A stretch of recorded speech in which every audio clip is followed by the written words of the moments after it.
Page 9. With each new adventure, Walt and Billy grew increasingly anxious about the risks Chris was taking.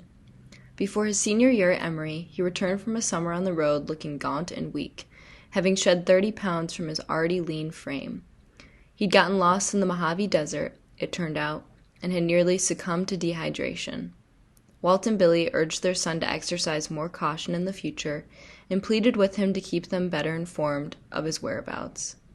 Chris responded by telling them even less about his escapades and checking in less frequently when he was on the road. He thought we were idiots for worrying about him, Billy says. He took pride in his ability to go without food for extended periods, and he had complete confidence that he could get himself out of any jam.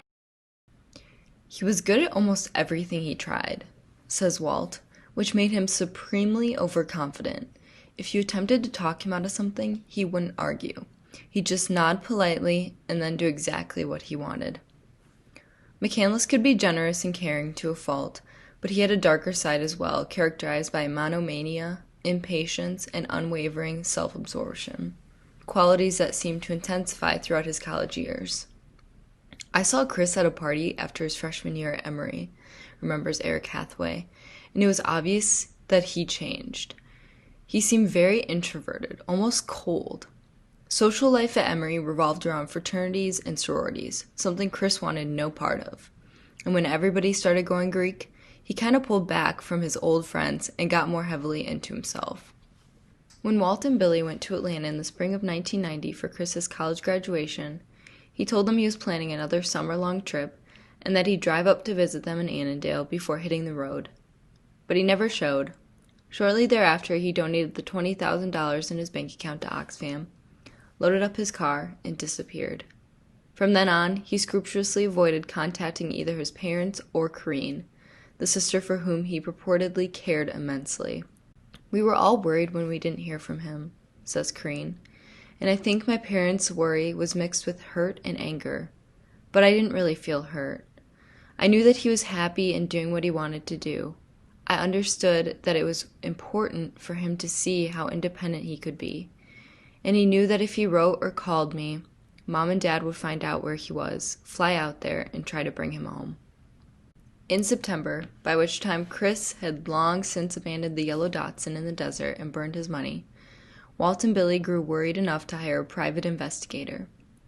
We worked pretty hard to trace him, says Walt. We eventually picked up his trail on the Northern California coast, where he'd gotten a ticket for hitchhiking, but we lost track of him for good right after that, probably about the same time he met Wayne Westerberg. Walt and Billy would hear nothing more about Chris's whereabouts until their son's body turned up in Alaska 2 years later. After Chris had been identified, Corrine and their oldest half-brother Sam flew to Fairbanks to bring home his ashes and those few possessions: the rifle, a fishing rod, a Swiss Army knife, the book in which he'd kept his journal, and not much else, that had been recovered with the body, including the photographs he'd taken in Alaska. Sifting through this pictorial record of Chris's final days, it is all Billy can do to force herself to examine the fuzzy snapshots. As she studies the pictures, she breaks down from time to time, weeping as only a mother who has outlived a child can weep, betraying a sense of loss so huge and irreparable that the mind balks at taking its measure. Such bereavement, witnessed at close range, makes even the most eloquent apologia for high-risk activities ring fatuous and hollow. Page 10. I just don't understand why he had to take those kinds of chances, Billy protests through her tears. I just don't understand it at all. When news of McCandless's fate came to light, most Alaskans were quick to dismiss him as a nutcase. According to the conventional wisdom, he was simply one more dreamy, half-cocked greenhorn who went into the bush expecting to find answers to all his problems, and instead found nothing but mosquitoes and a lonely death. Dozens of marginal characters have gone into the Alaskan backcountry over the years, never to reappear. A few have lodged firmly in the state's collective memory. There is, for example, the sad tale of John Malone Waterman, a visionary climber much celebrated for making one of the most astonishing first ascents in the history of North America mountaineering, an extremely dangerous 145-day solo trip of Mount Hunter's southeast spur. Upon completing this epic deed in 1979, though, he found that instead of putting his demons to rest, success merely agitated them. In the years that followed, Waterman's mind unraveled. He took to prancing around Fairbanks in a black cape and announced he was running for president under the banner of the Feed the Starving Party, the main priority of which was to ensure that nobody on the planet died of hunger. To publicize his campaign, he laid plans to make a solo ascent of Denali in winter with a minimum of food. After his first attempt on the mountain was aborted prematurely, Waterman committed himself to the Anchorage Psychiatric Institute, but checked out after 2 weeks, convinced that there was a conspiracy afoot to put him away permanently. Then, in the winter of 1981, he launched another solo attempt in Denali. He was last placed on the Upper Ruth Glacier, heading unroped through the middle of a deadly crevice field en route to the mountain's difficult east buttress, carrying neither sleeping bag nor tent. He was never seen after that, but a note was later found atop some of his gear in a nearby shelter.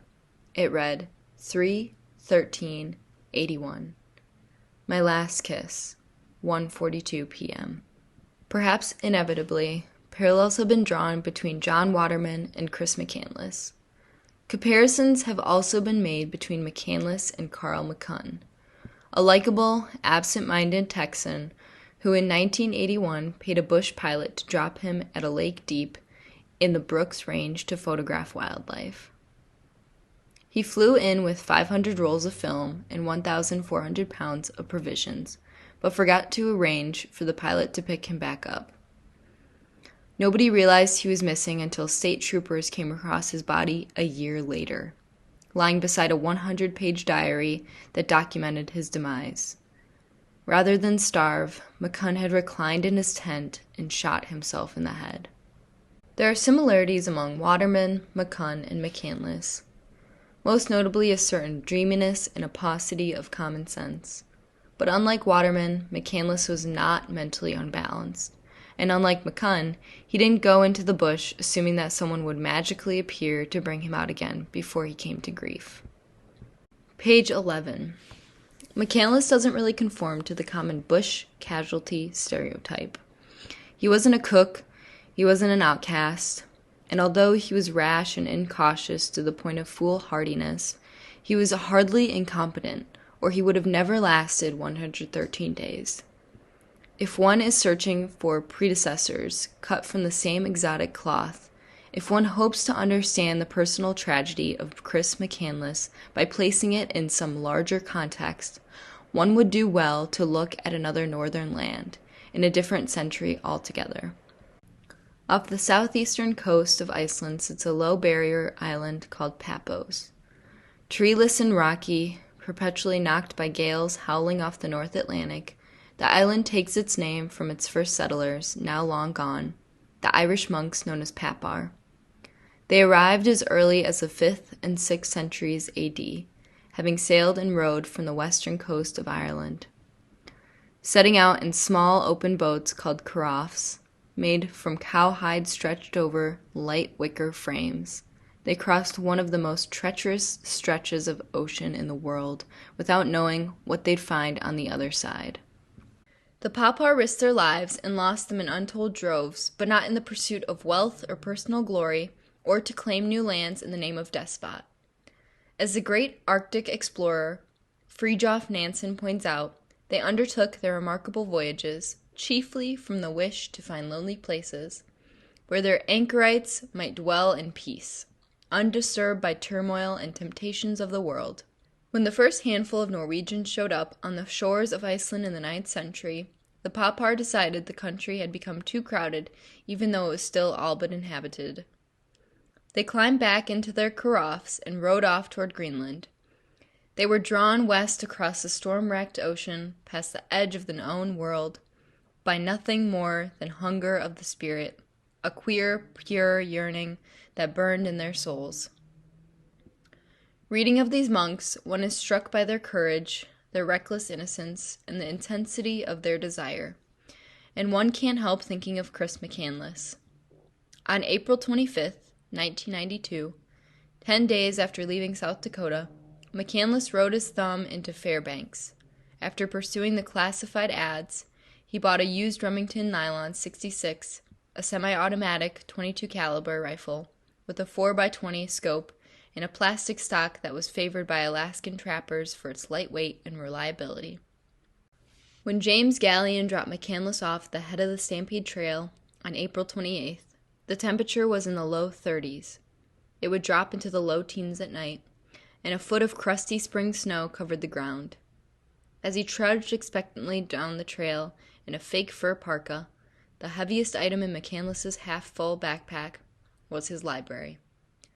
9 or 10 paperbacks ranging from Michael Crichton's The Terminal Man to Thoreau's Walden and Tolstoy's The Death of Ivan Ilyich. One of these volumes, Tanana Plant Lore, by Priscilla Russell Carey, was a scholarly, exhaustively researched field guide to edible plants in the region. It was in the back of this book that McCandless began keeping an abbreviated record of his journey. From his journal, we know that on April 29th, McCandless fell through the ice, perhaps crossing the frozen surface of the Teclanica River, perhaps in the maze of broad, shallow beaver ponds that lie just beyond its western bank, although there is no indication that he suffered any injury. A day later, he got his first glimpse of Denali's gleaming, white ramparts, and a day after that, about 20 miles down the trail from where he started, he stumbled upon the bus and decided to make it his base camp.